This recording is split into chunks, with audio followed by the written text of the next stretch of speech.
Ebandeli ya semaine la mobisika nyonso bozwili baku ya kolanda Mag FM ya mokula lelo yango ebandi mbote na bino.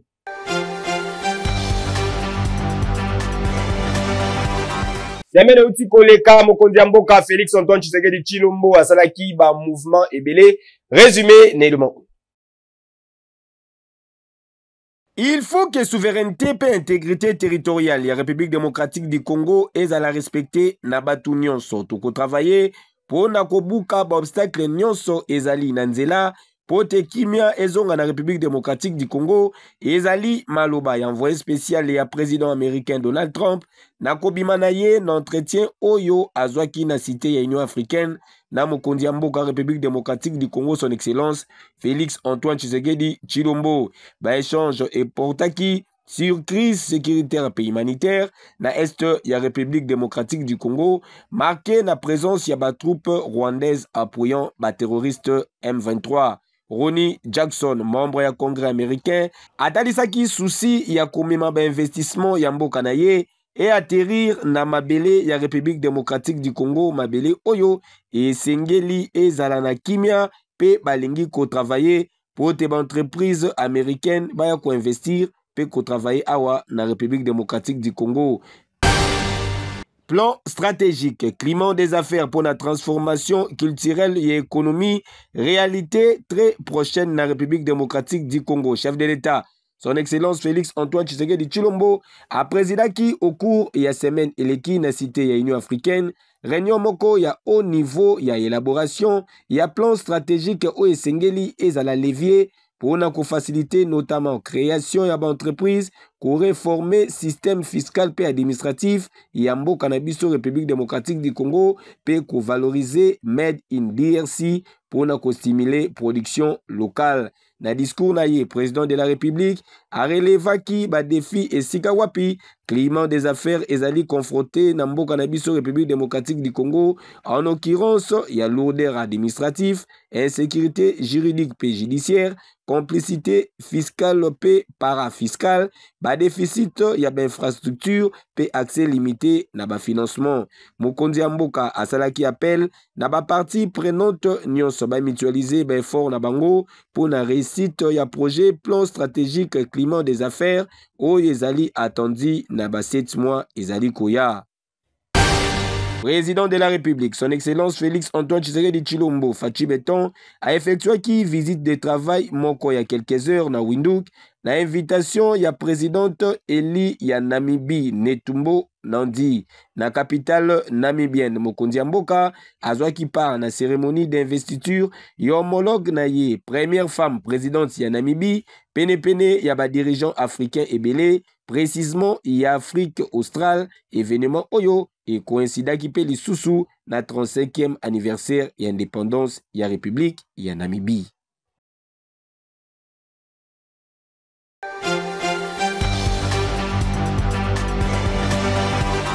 Tête à tête, Félix Antoine Tshisekedi Tshilombo, Paul Kagame, na Doha, na présence Yemir. Ya Qatar et Sengel Bouebake, ministre des Affaires étrangères, ya République démocratique du Congo, Thérèse Kayikwamba a péci, éclaircissement, détaillement. Avec la question de Doha, évidemment, je comprends tout à fait que la rencontre ait suscité beaucoup d'étonnement et de surprise parce qu'en effet, elle n'était pas annoncée, ce qui ne veut pas dire qu'elle n'était pas préparée. Je pense que ce qui est important, c'est que quand nous suivons ce qui s'est passé les dernières semaines, nous avons eu une séquence de rencontres de haut niveau, nous avons eu aussi une série d'engagements et de promesses de haut niveau, mais jamais vraiment le décantement de la situation qui se traduisait avec une cessation des hostilités. Or que, en tout cas pour nous, République démocratique du Congo, c'est la priorité sine qua non. Nous sommes en train de suivre de près, même si physiquement nous ne sommes pas là de près, la situation qui prévaut à l'est de la République démocratique du Congo, les conditions dans lesquelles nos concitoyens sont forcés de vivre. Et évidemment, cela ne nous laisse pas indifférents. Et donc, il faut voir la rencontre de Doha dans exactement ce même contexte. Une séquence d'efforts de haut niveau, une séquence de déclarations de haut niveau qui, dans certains cas, n'avait pas nécessairement abouti aux résultats escomptés. Et donc, Doha s'inscrit dans continuité de ces efforts. Et je pense qu'il est important et louable de la part de la République, de voir que de la part de la République démocratique du Congo, en particulier de la part du président de la République, que cet engagement pour la paix continue et que nous ne tournons pas le dos à une initiative quelconque qui pourrait nous aider à faire décanter la situation. Et c'est dans ce contexte-là que la rencontre de Doha s'est inscrite, mais comme vous le voyez aussi dans le communiqué, en plein appui et dans une logique justement d'appui et de complémentarité aux autres efforts qui sont déjà menés, qui sont en cours et qui ont l'appui de l'Union africaine et même du Conseil de sécurité. Donc il ne faut pas le voir comme quelque chose de singulaire, ou de singulier plutôt, et de séparer, si vous voulez, à cette dynamique de la quête continue vers une résolution du conflit et surtout vers une cessation d'abord des hostilités pour pouvoir se pencher sur les autres questions.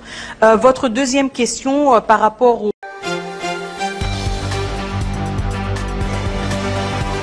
Retrait ya rebelle AFC M23 na ville ya Walikale na province ya Nord Kivu. Porte-parole ya FARDC atangaki communiqué oyo na chaîne nationale.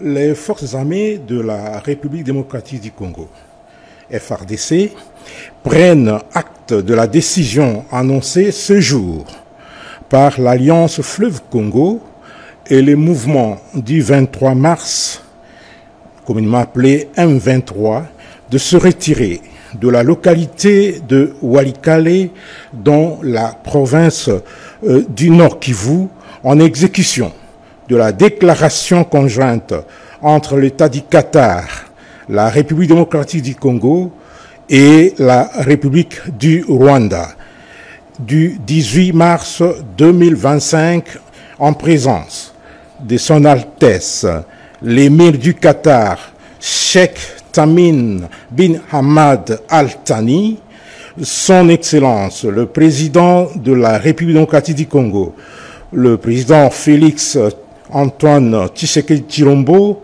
et son Excellence, le président de la République du Rwanda, le président Paul Kagame. Les forces armées de la République démocratique du Congo vont observer avec vigilance le retrait des forces hostiles de Walikale jusqu'à l'est de la ville de la cité de Kibati. Les FARDC vont s'abstenir de mener toute action offensive contre les forces ennemies tout en enjoignant les forces d'autodéfense congolaises à en faire autant afin d'encourager la désescalade et la poursuite des processus de Luanda et de Nairobi et privilégier les discussions de paix et l'aboutissement des discussions récemment entamées à Doha au Qatar et à Washington d'ici aux États-Unis d'Amérique dans l'intérêt de la paix. À ce stade, les forces armées de la République démocratique du Congo, tout en restant mobilisées, se réserve le droit d'intervenir à l'observance de tout mouvement hostile qui s'avérerait être de nature à compromettre la pause des combats ainsi qu'à menacer la sécurité des populations et de leurs biens, tout comme l'intégrité du territoire de notre pays. Fait à Kinshasa le 22 mars 2025.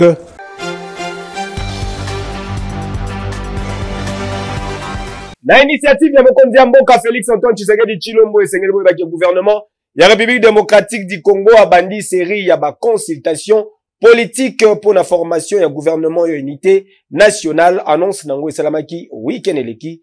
Commentaire.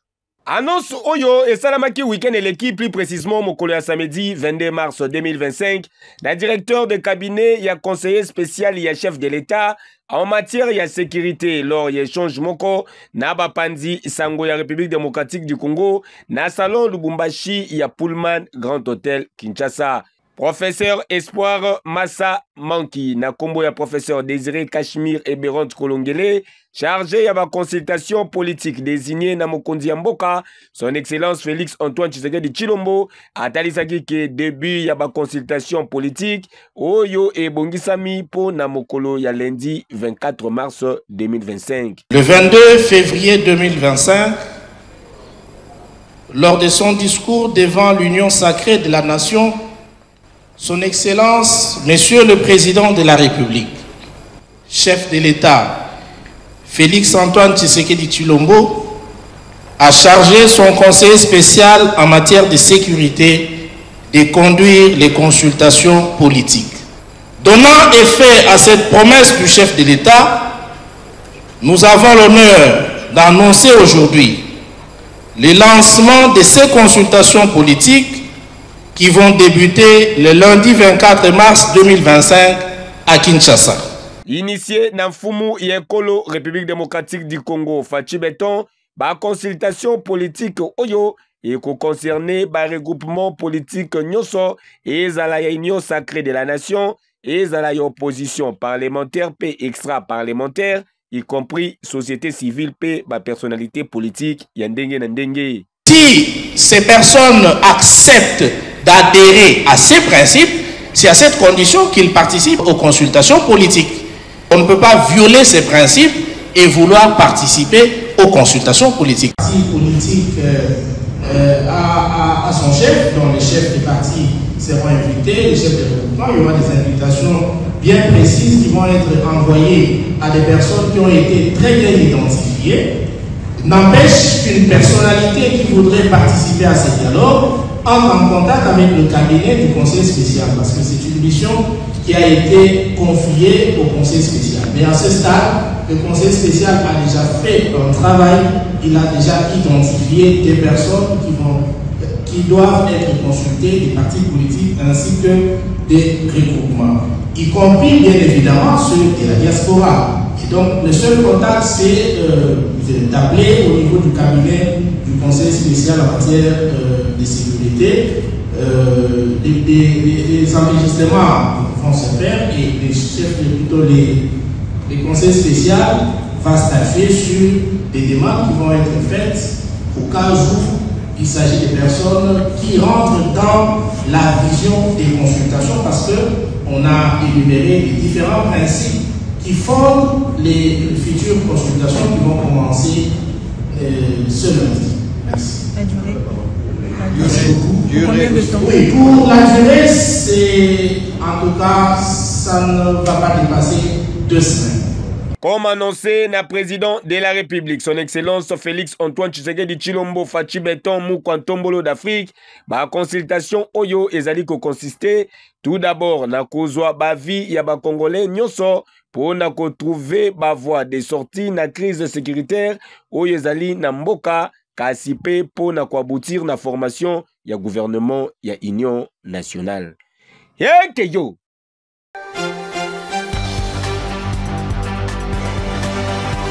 Campagne congolais Téléma, Premier ministre Judith Suminwa Tuluka akitaki lobby eleki na Kenge na province ya Kwango, azalaki accompagné na belu ya Kinshasa, notamment Maotwene Musilwe eli ya circonscription ya Selembao. Commentaire.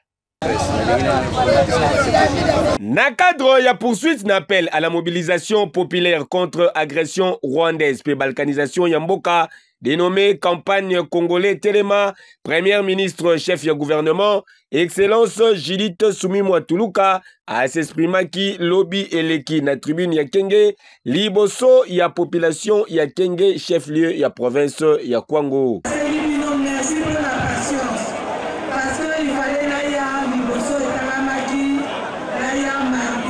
Na partie sud-ouest ya République démocratique du Congo, Premier ministre azalaki accompagné na délégation ya belu ya Kinshasa. Tomonaki précisément honorable Maotwene Musilwe élu ya circonscription ya Selembao, Soso ya Mboka, matembele ya simanda kundenge bana Selembao balingaka kobenga ye oyo atikalaki simate pona koloba non na agression pe division ya mboka na biso, non na tribalisme, corruption, désordre pe ba forme nyonso ya violence. Sur itinérance, il y a Premier ministre, Madame Judith Tuluka, après qu'il quitte, les deux ans à Kwango, pour continuer la sensibilisation, Oyo, Tobengi Congolais Téléma. Tosengi na Congolais Nyonso, tous alignés sur Mamukonzamboka, pour na bouter dehors. Nyonso bazokanisa qui a été ni moko ya RDC et ko kine vers bango biso banso to yebi ke Rwanda na ba complice na ye occidentaux bazo utiliser M23 pour que ba imposer biso guerre biso to lobi boye to sengi na biso nyonso to sanga lokola mutu moko parce que balobaka l'union fait la force. Ensemble, c'est possible de longue guerre. Ensemble, c'est possible Congo et joie valeur nango à cause il y a minéraux na biso bazo bundisa biso. Et to sengi na Congolais nyonso sikano sa kozala ce que moni nungu moni ma faut pas dénoncer pour te perdre ta été ni moka mabele na bisoté. Na population ya parti est ya République démocratique du Congo élu ya Kinshasa na circonscription ya Selembao Mao Ntwene Musilwei a passé qui message oyo. Kona msa goma ya Bukavu tozo compatir na bino to tiki bino te toza ensemble na bino parce que etumba oyo concerné bino peut concerner biso patrie ou bien ou rien. Et to sey mine bo batira kimé na bino vraiment nzambe oyo Achaba frontière, Achaba Kabula ba limite, c'est ba moka azajiste. La juste Dieu, il y en a Congo et finir na Kolonga. Le Congo est indivisible. Ensemble neto Kolonga. Na même occasion élu ya Kinshasa na circonscription ya Selembao, Mao Ntwene Musilwei a lancé qui appelle na ba volontaire ba jeune nyonso ba s'enrôler massivement en armée pour na ko défendre patrie, mabele ba koko batikela biso mabele bakoko bapesa cadeau na bana République démocratique du Congo. Keyo.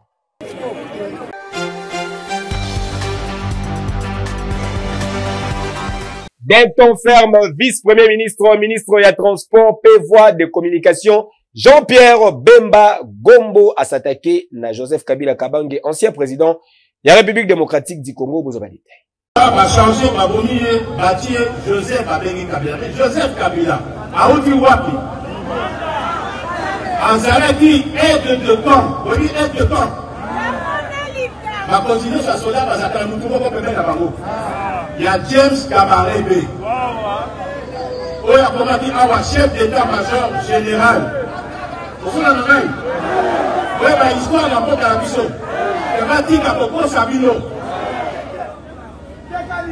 Sikoyo, dans Babomi, Laurent Désiré Kabila, débatté au Mabéni après c'est au à Joseph Kabila. Mais Motoyo a créé sur la Koloba biographie. Il y a Joseph Kabila et Zainani. Hein? Vous évitez comment il y a professeur Ngol. Hein? Nani?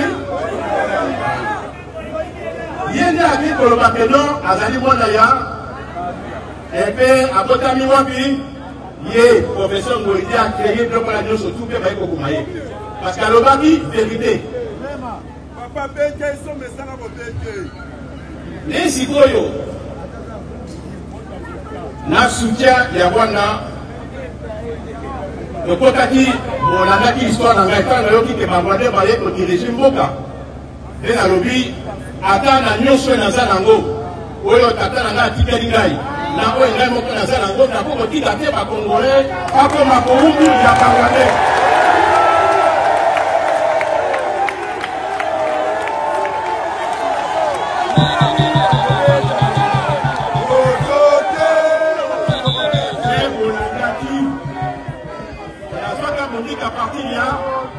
Kisangani. Nous allons former par la partie à Kisangani. Les cousines sera Puta, Keti, Bumba, Lisala, Gemena, Tina Padolité. et n'est que ça plus de et donc qui même l'armée quand il est là dans l'armée plus de 20 000 hommes par contre l'armée a vu ce truc là maintenant il y a réunification il y a Mboka réunification il y a Salama pour continuer le système il y a transition puisque Mboka et Kabonati dans il y a est pour sous-submission dans or pour sous-or ça s'appelle les pays depuis la première zone dès qu'on nous a dit qu'on travaillait à ça souvent.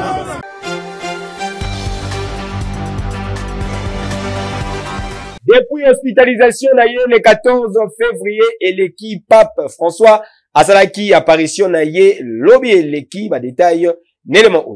Le pape François qui apparaît maintenant. Après 38 jours, il y a besoin Pape François abimaki l'hôpital lobby l'équipe plus précisément mon collègue dimanche 23 mars 2025.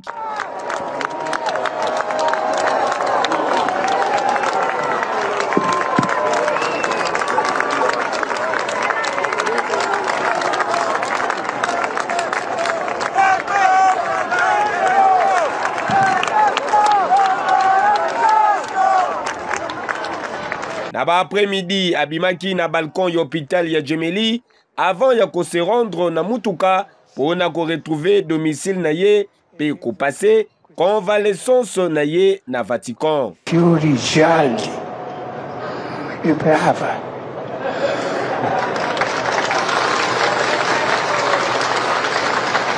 Merci à tous, a dit le pape François, et je vois cette dame avec les fleurs jaunes. Merci à elle.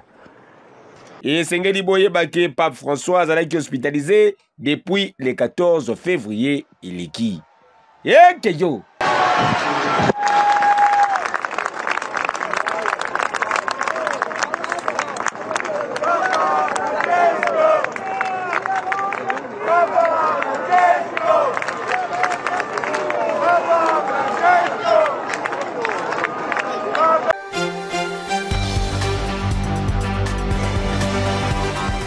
Fest dali bongo application moko ya kafu oyo Afriland Fest Bank CD apesi na ba client na yi. Boye imalamu na eFirst moko ya ba application web ya Afriland First Bank CD. Aux clients Afriland First Bank CD, vous allez na téléphone ya modèle smartphone, tablette, topé du sous ordinateur, yaka na lombango na moko ya ba agence ya Afriland First Bank oyo ezwami pene na yo. Okozwa bongo na nzela ya message, lien oyo ezali na mot de passe na yo po okota bongo na kati ya application web na yo. Ozali na makoki ya consulter solde de compte na yo, okoki pe lisusu kotala historique de compte na yo, topé lisusu relevé de transaction. Okoki kosala ba virement compte à compte, ba virement interbancaire, topé lisusu ba mise à disposition. Et soki wana te, ozali pe na makoki ya koyeba état ya ba engagement na yo, topé lisusu état ya crédit na yo, ya kosala demande ya chéquier na yo, pe makambo ebele. Na eFirst, gestion ya compte bancaire na yo ezwami na maboko na yo. Afriland First Bank, the pact with success.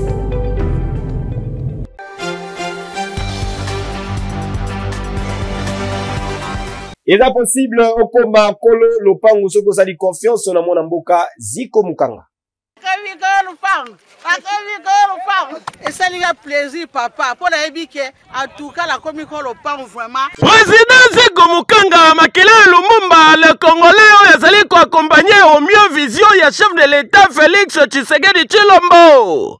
Noko abegisi yo kinwa yo Congolais na bureau national ya NPTMC pona koko makolo lopango na $1,500 ya pamba ozu lopango na yo ya 20 sur 20 na quartier Mukanga 1 na commune ya Nsele to na quartier Mukanga 2 na Menkau na commune ya Maluku grâce ya opération koma kolo lopango.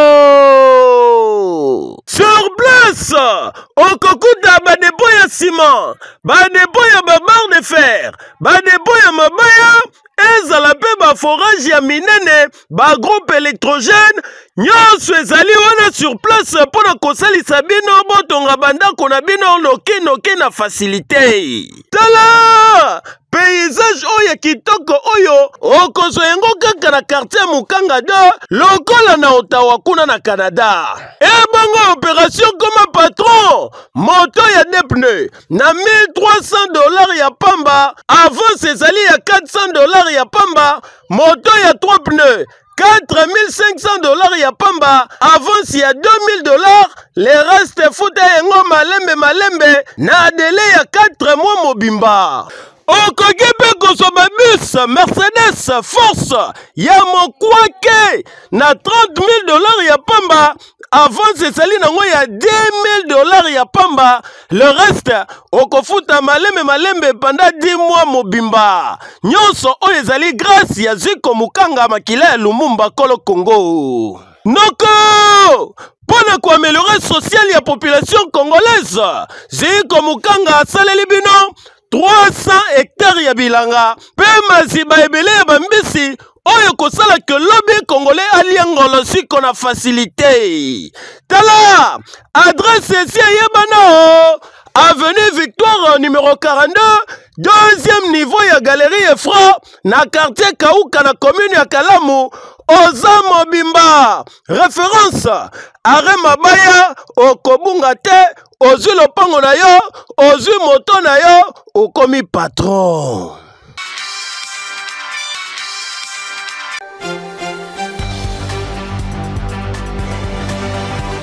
Lors il y a match République démocratique du Congo, Soudan du Sud et Sengeli Boye qui est la police. Asalaki Moussala Moko, remarquable sous l'impulsion. Il y a général Blaise Kilimbalimba, commandant, il y a ville, province, il y a Kinshasa. Commentaire.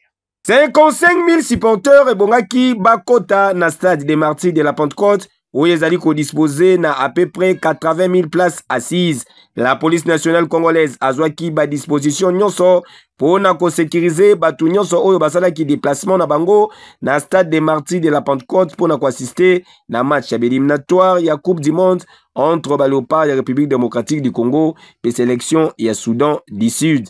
Avant match comptant pour la 5e journée, il y a éliminatoire, il y a Coupe du Monde 2026, commissaire provincial, il y a la police nationale congolaise en charge de la ville, il y a Kinshasa, le général Blaise Kilimbalimba Mbula, le policier du peuple, à Talisaki, naba policier naye, ba disposition à Kozwa, P à Pesaki Bango, ba instruction sur P net concernant mission na Bango. C'est que Moutoua Koti, le côté en ba entrée.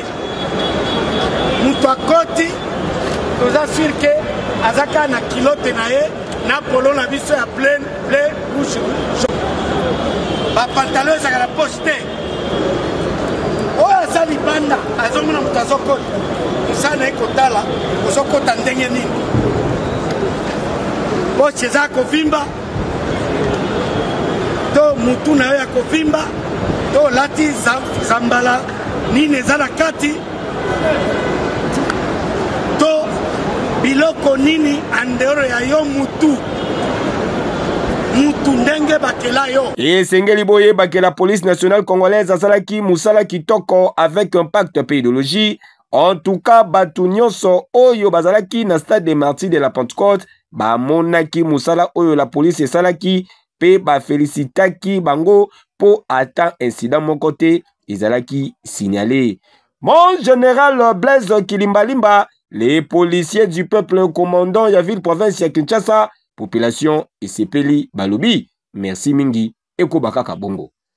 Yeke yo.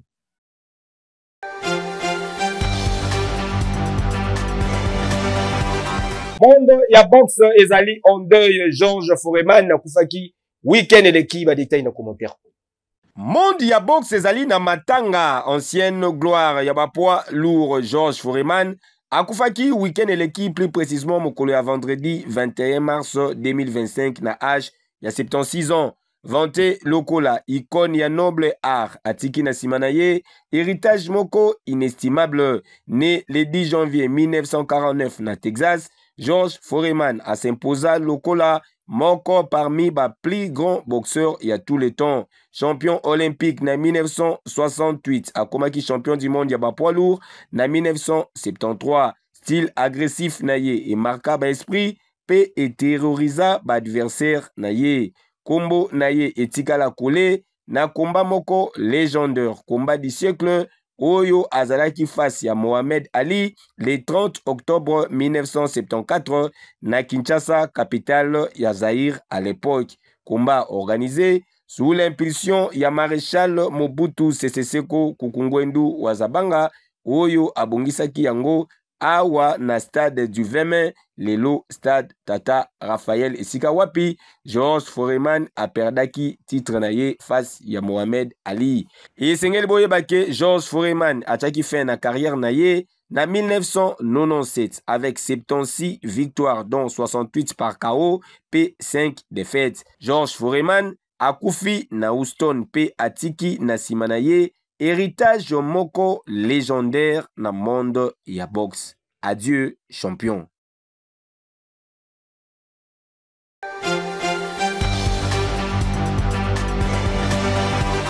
Magafe mokola lelo ekomi na suka, merci pour la confiance en fidélité. Bo sepelaki na ba image, bo pesa merci.